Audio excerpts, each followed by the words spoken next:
ο συνδικαλιστής κοιτάει τα όριμα συνταξιοδοτικά δικαιώματα. Φωτογραφίζει τον εαυτό του, όταν λέει κάτω τα χέρια από τα ταμεία, εννοεί να πάρω εγώ τη σύνταξή μου και μία άλλη ολόκληρη γενιά δεν θα έχω παραδώσει μία πρόταση που μπορεί να παίρνουν με αξιοπρέπεια εφάπαξη σύνταξη. Υπήρχε μία τέτοια αντίληψη και στα συνδικάτα. Ήταν κάποτε κρατικοποιημένο το τραπεζικό της σύστημα. Συμμετείχε ενεργά το συνδικαλιστικό κίνημα σε αυτή τη διαδικασία. Συνδιοικούσε ή και διοικούσε κρατικές επιχειρήσεις και κρατικές τράπεζες. Σήμερα όμως δεν υπάρχει κάτι τέτοιο. Ζούμε σε έναν έντονο ανταγωνισμό μεταξύ των τραπεζών, οξύτατο ανταγωνισμό, που πολλές φορές μας βάζει και εμάς το δίλημμα σε αυτόν τον ανταγωνισμό, ότι δεν μπορεί να έχουμε κοινές θέσεις μεταξύ μας. Εμείς λέμε ότι μπορούμε να έχουμε. Αλλά σε καμία περίπτωση δεν μπορεί να μπαίνουμε σε μια λογική είτε συνδιοίκησης είτε διοίκησης. Πρέπει να έχουμε άποψη για τα συμφέροντα των εργαζόμενων. Δεν απασχολεί κανένα σήμερα ότι αυτό το χτύπημα στις κλαδικές συμβάσεις θα οδηγήσει εκ των πραγμάτων αν δεν έχουμε μια ενότητα σε πολλά διέξοδα. Σήμερα οι τράπεζες ανά πάσα στιγμή μπορεί να ισχυριστούν ότι υπάρχουν προβλήματα. Υπάρχουν σοβαρά προβλήματα. Παράδειγμα, η Εμπορική Τράπεζα μόνο το 9μηνο του 2010 παρουσίασε 750 εκατομμύρια ζημιά. 350 εκατομμύρια η γενική. Βλέπουμε από τα τεστ που περάσαν οι τράπεζες, είτε είναι αληθή είτε όχι, είτε κρύβουν επισφάλιση είτε όχι, ότι δημιουργούνται ρήγματα. Αυτό τι σημαίνει? Δεν θα φανεί και σε επίπεδο εργασιακών σχέσεων? Δεν απειλεί την ασφάλεια της ίδιας μας της εργασίας όταν πραγματικά κλονίζεται ένα ολόκληρο σύστημα? Και η οργάνωση του συνδικαλιστικού κινήματος είναι απειρχιωμένη, συνάδελφοι. Έχουμε τα νομαρχιακά παραρτήματα, έχουμε αυτή τη δομή με καταστατικά που ξεκινάνε από το 1970, δεν έχουμε πρόταση προοπτικής και ουσίας. Περάσαμε διαδικασίες πολλά χρόνια, παλέψαμε για ενιαίο ταμείο τραπεζοϊπαλλήλων, δεν έγινε ποτέ, δεν υλοποιήθηκε γιατί υπήρχαν οι εσωτερικές μας αντιθέσεις. Παλέψαμε για ενιαίο φορέα υγείας, έχει ευθύνες λοιπόν και το συνδικαλιστικό κίνημα. Αυτό που είναι αγκυλωμένο όμως στις παλιές λογικές που θέλει να διαπραγματεύεται σε μια άλλη διαφορετική εικόνα, με τη μαγική εικόνα του 1970. Αυτή τη θέση την είχαμε πάντα και ήταν ξεκάθαρη, συνάδελφοι. Και θέλω να θυμίσω κάτι. Στην πρώτη μεγάλη διεθνή κρίση του 2008, όταν κατέρευσαν κολοσσοί σε όλο τον κόσμο, που κανείς δεν απίστευε πριν από μερικά χρόνια ότι μεγάλη τραπεζική κολοσσοί, όπως η Λίμαν ή κάποιοι άλλοι μηχανισμοί, θα κατέρεαν εν μία νυχτή.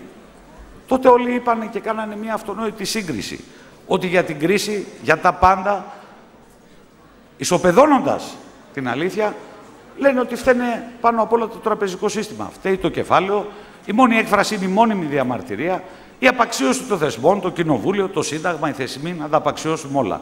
Ή ακόμα και η καταστροφή παραγωγικών τομέων της οικονομίας. Και όμως εμείς πήραμε το θάρρος τότε, το 2008. Και είπαμε όχι, ό,τι συμβαίνει στο εξωτερικό, ό,τι συμβαίνει με το ρίσκο που πέρανε επενδυτικές τράπεζες, ιδίως τα στεγαστικά στην Αμερική, όταν λειτουργούσαν εν είδη στοιχήματος μερικά τραπεζικά ιδρύματα, και είπαμε την αλήθεια και χτυπηθήκαμε τότε. Είπαμε ότι δεν λειτουργεί έτσι το ελληνικό τραπεζικό σύστημα. Μπορεί να έχουμε διαφωνίες, μπορεί να έχουμε αντιρρήσεις, αλλά δεν λειτουργούσε έτσι. Έχουμε ένα σοβαρό τραπεζικό σύστημα στην Ελλάδα, συντηρητικό θα έλεγα εγώ, και αυτό μας έδινε δυνατότητα και να μην το πυροβολήσουμε και να διαμορφώσουμε όρους διαλόγου που μπορούμε να βασίσουμε την ίδια μας την εργασία και τις κατακτήσεις είτε του παρελθόντος είτε του μέλλοντος. Σήμερα υπάρχουν εναλλακτικές λύσεις. Μία λύση είναι αυτό που λένε κάποιοι, ότι πρέπει να επέλθει το χάος. Πρέπει να αντιδράσουμε συνολικά σε αυτή την πολιτική, χωρίς θέσεις όμως, γιατί σήμερα τα συνδικάτα διαμορφώνουν θέσεις, και η ΓΕΣΕ διαμορφώνει θέσεις και η ΟΤΟΕ διαμορφώνει θέσεις. Υπάρχουν όμως κάποιοι που λένε ότι πρέπει να αντιδράσουμε, χωρίς να προτείνουν όμως ποτέ τίποτα. Και μάλιστα υπάρχουν και πολιτικά στελέχη και κυβερνητικά στελέχη και βουλευτές που λένε μήπως είναι καλύτερα αντί για το μνημόνιο, μπας περιπτώσει να χρεοκοπήσει η χώρα, να μηδενίσουμε το κοντέρ και να ξεκινήσουμε. Μα αντιλαμβάνεται κανένα σήμερα, και ιδίως εσείς που είστε τραπεζοϊπάλληλοι, τι σημαίνει η χρεοκοπία της χώρας? Σημαίνει ουσιαστικά στάση πληρωμών. Απαξίωση κάθε κινητής και ακίνητης περιουσία. Κατάρρευση εγγυήσεων πρώτα απ' όλα για τα Βαλκάνια των τραπεζών. Κατάρρευση του ίδιου του τραπεζικού συστήματος. Αυτοί λοιπόν που υιοθετούν αυτή την πολιτική Λένε, ελάτε να βοηθήσετε να καταρρεύσει το τραπεζικό σύστημα, ξεχνώντας ότι, εν πάση περιπτώσει, δεν πάει να είμαστε τραπεζοϊπάλληλοι, συνάδελφοι. Και υπάρχει και μια άλλη αντίληψη. Μια αντίληψη που έχουμε εμείς, την είχαμε όλα τα χρόνια. Ότι ναι, έχουμε εμπιστοσύνη στις δυνάμεις του ιδιωτικού τομέα. Είναι ο μόνος ουσιαστικά που μπορεί να είναι παραγωγικός, μπορεί να βοηθήσει την ελληνική οικονομία. Δεν μπορεί να θίγεται αυτός ο τομέας. Δεν μπορεί για τις αγκυλώσεις σήμερα και για μια δημοσιονομική εξυγίανση να παζαρεύεται και η μισθή, τα δικαιώματα των εργαζομένων στον ιδιωτικό τομέα. Αυτό οδηγεί σε μεγαλύτερη ύφεση στην οικονομία. Πρέπει και η κυβέρνηση, πρέπει οι πάντες να καταλάβουν ότι πρέπει να στηριχτούν στις δυνάμεις των εργαζομένων στον ιδιωτικό τομέα. Εμείς λέμε ότι μπορεί να υπάρξει, πέρα από τη μιζέρια, πέρα από αυτά που βλέπουμε στην τηλεόραση, πέρα από την κατάθλιψη ότι τα πάντα καταραίουν δίπλα μας, ότι ναι, υπάρχει δυνατότητα για ασφαλιστική βεβαιότητα. Για νέα αντίληψη, κυρίως για τους νέους εργαζόμενους που δεν μιλάει κανείς για αυτούς. Για την προστασία των εργασιακών σχέσεων και πάνω απ' όλα και για την προστασία και την ενίσχυση του επιχειρησιακού ρόλου του σωματείου, ώστε να μπορεί να διαπραγματεύεται με νέους όρους και νέες προοπτικές. Ένα μεγάλο ερώτημα που μπαίνει, συνάδελφοι, είναι πρώτα απ' όλα θα αντέξει η τράπεζα. Θα λυγίσει κάτω από αυτή την οικονομική κρίση. Θα συγχωνευτεί. Θα προχωρήσουν διαδικασίες γρήγορης αναδιάρθρωσης. Εδώ θέλω να ξεκαθαρίσω κάτι. Υπάρχουν δύο ειδών συγχωνεύσεις, συνάδελφοι. Διαδικασίες συγχωνεύσεων υπάρχουν όταν έχεις μια ομαλή πορεία και ανάπτυξη της ελληνικής οικονομίας, που ενώνονται δύο τραπεζικά ιδρύματα ή και περισσότερα. Έχουμε ζήσει τέτοιες αναδιαρθρώσεις και με την Πίστεως και με την Ιωνική και με άλλες τράπεζες, στη Eurobank ή οπουδήποτε αλλού, που έχουν ένα στόχο συγκεκριμένο: να αυξήσουν το μερίδιο αγοράς, διασφαλίζοντας δικαιώματα των εργαζομένων και μέσα από αυτόν τον ανταγωνισμό να κινηθούν με μεγαλύτερη κεφαλαιακή επάρκεια. Και έρχομαι και στη δικιά μας θέση για το θέμα των συγχωνεύσεων. Να την καταθέσω. Άσχετα από τα επιχειρηματικά deal, τα όποια μπορεί να αναπτυχθούν.